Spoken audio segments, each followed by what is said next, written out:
ربكما تكذبان تبارك اسم ربك ذي الجلال والإكرام۔ اعوذ باللہ من الشیطان الرجیم، بسم اللہ الرحمن الرحیم۔ السلام علیکم، امید ہے آپ سب خیریت سے ہوں گے۔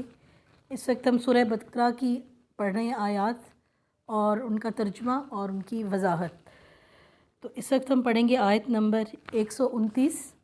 اے ہمارے رب، انہی میں سے رسول بھیج جو ان کے پاس تیری آیتیں پڑھے۔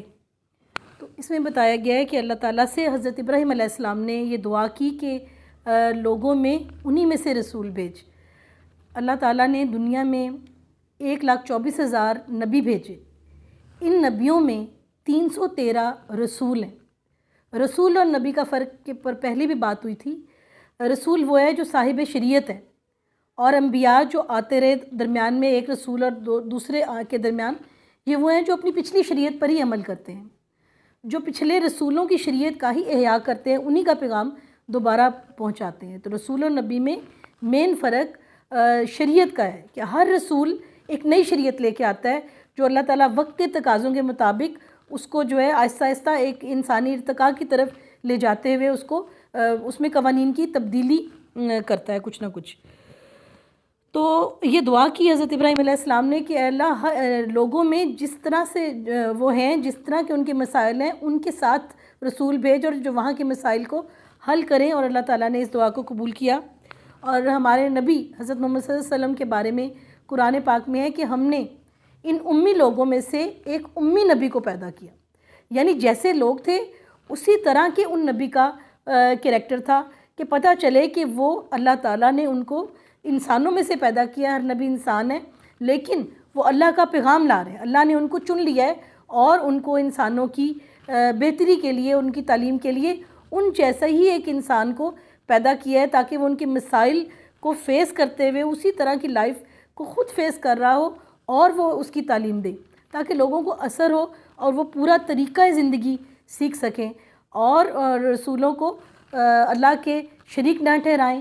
کوئی بھی رسول اللہ تعالیٰ کا برگزیدہ چنی ہوئی ہستی ہے، لیکن وہ سب کے سب انسان ہیں اور وہ اللہ کے شریک نہیں ہیں، جس طرح کے یہودی اور عیسائیوں کے جو عقائد ہیں، جن کے اوپر ابھی ہم بعد میں بات کریں گے۔ عیسائیوں کا عقیدہ تثلیث اور یہودیوں کا کہ وہ حضرت عزیر کو اللہ کا بیٹا سمجھتے ہیں۔ اور آیت نمبر 129 میں یہ انہیں کتاب و حکمت سکھائے اور انہیں پاک کرے، یعنی وہ رسول جو ان کو اللہ تعالیٰ کی کتاب کی تعلیم دے۔ حضرت موسیٰ علیہ السلام نے تورات کی تعلیم دی، حضرت عیسیٰ علیہ السلام نے انجیل کی تعلیم دی، نبی پاک حضرت محمد صلی اللہ علیہ وسلم نے قرآن پاک کی تعلیم دی اور حکمت سکھائی۔ حکمت جو ان کی وضاحت کی، جو مثالیں دیں، جو پوری نبی پاک صلی اللہ علیہ وسلم کی سنت ہے، وہ سب کی سب حکمت ہے۔ جو احادیث ہیں، صحیح احادیث جو محفوظ ہیں، ہم تک ہیں، پہنچی ہیں، وہ سب کی سب دراصل ایک حکمت ہے۔ تو یہ سب کی سب تعلیم کا ذمہ خود خدا نے لیا، قرآن پاک کا سنانا، اس کی وضاحت، اس کا بیان۔ تو انہوں نے ہمیں صحیح اور غلط کی تعلیم دی، اور جب انسان غلط کو چھوڑتا ہے اور سیدھے راستے کی طرف آتا ہے تو دراصل وہ اپنے آپ کو پاک کرتا ہے، اپنے آپ کو گناہوں سے پاک کرتا ہے، اپنے آپ کو بے سکونی سے پاک کرتا ہے، اپنے آپ کو سیدھے راستے کی طرف لاتا ہے۔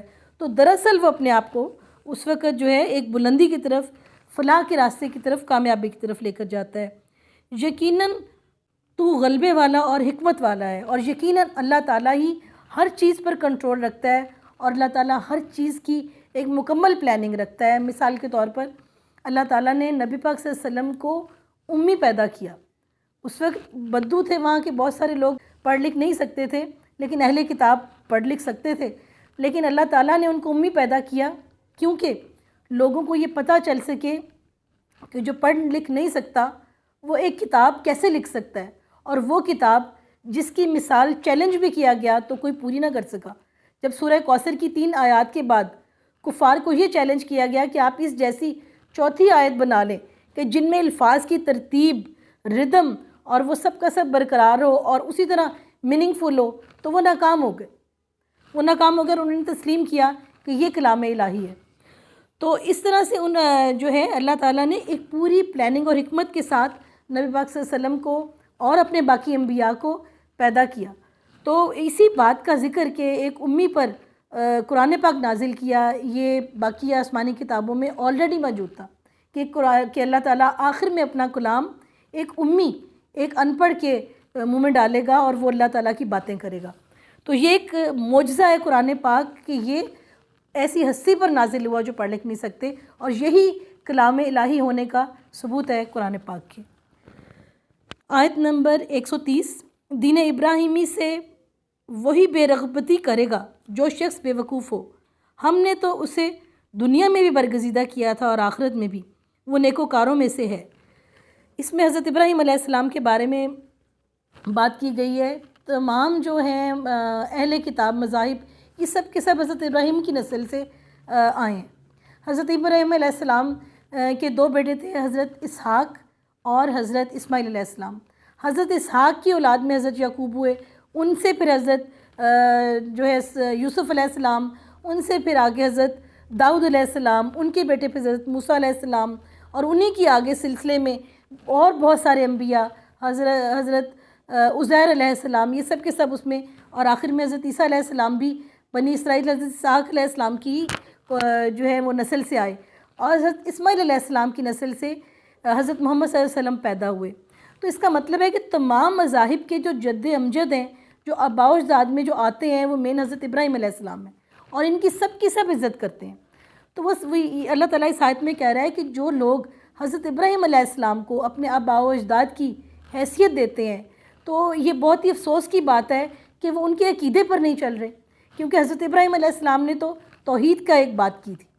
انہوں نے تو اپنے والد کو بھی یہ کہہ دیا تھا کہ وہ بت پرستی سے شدید ان کو نفرت تھی، اور ان کو بھی انہوں نے دین ایک خدا کی توحید کی دعوت دی تھی۔ تو انہوں نے یہی ان کی مین چیز تھی کہ انہوں نے ایک خدا پر ایمان کو رکھا تھا اور اس کی بات کی تھی۔ تو وہ تمام مذاہب جو ان سے حضرت ابراہیم علیہ السلام کو سمجھتے ہیں، ایک مقام دیتے ہیں اپنے باپ دادا ہونے کا، تو وہ ان کی تعلیمات پر عمل نہیں کر رہے ہیں، اور یہ صریحاً ایک گناہ ہے۔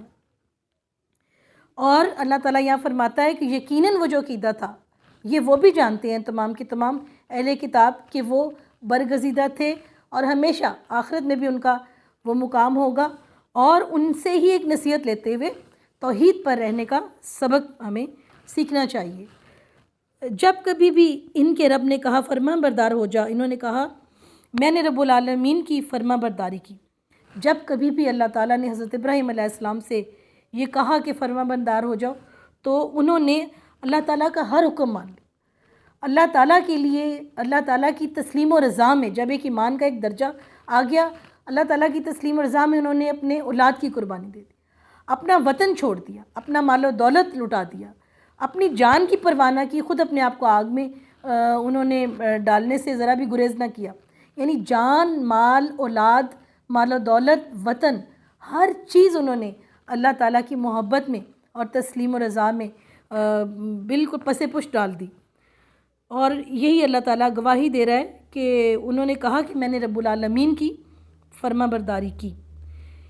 اسی کی وصیت ابراہیم اور یعقوب علیہ السلام نے اپنی اولاد کو کی کہ ہمارے بچوں، اللہ تعالیٰ نے تمہارے لیے اس دین کو پسند فرما لیا ہے، خبردار تم مسلمان ہی مرنا۔ تو حضرت ابراہیم علیہ السلام کی اولاد، حضرت یعقوب علیہ السلام کی اولاد، یہ وہی اس میں تمام انبیاء آتے ہیں، تمام اہل کتاب انبیاء جن کا بھی ذکر ہوا ہے، حضرت موسیٰ علیہ السلام، حضرت عیسیٰ علیہ السلام، حضرت داؤد علیہ السلام، اور حضرت محمد صلی اللہ علیہ وسلم، کہ انہوں نے جو ہے اسی بات کی حضرت ابراہیم علیہ السلام نے اپنی اولاد کو یہی انہوں نے دعا کی، اور یہی ان کے لیے پسند کیا کہ جب جن تک یہ پیغام پہنچے تو وہ اس چیز کو ذہن میں رکھے کہ وہ اپنے ایمان کو زندگی میں اور مرتے دم تک اپنے ایمان میں ثابت قدم رہیں، اللہ کے فرما بردار رہیں، سیدھے راستے پر رہیں۔ یہی ان کی ہمارے لیے تاکید اور یہی ان کے لیے ہمارے لیے دعا ہے، اور اللہ تعالیٰ نے اپنے باقی انبیاء میں ان کی دعاؤں کو قبول کیا، ان کی اولاد سے انبیاء کو پیدا کیا، ان میں ایک جماعت کو سیدھے راستے پر رکھا اور اپنی کتابیں ان پہ نازل کیں، اور اللہ تعالیٰ ہم سب کو سیدھے راستے پر چلنے کی، فلاح اور کامیابی کے راستے پر چلنے کی توفیق عطا فرمائے۔ اللہ حافظ۔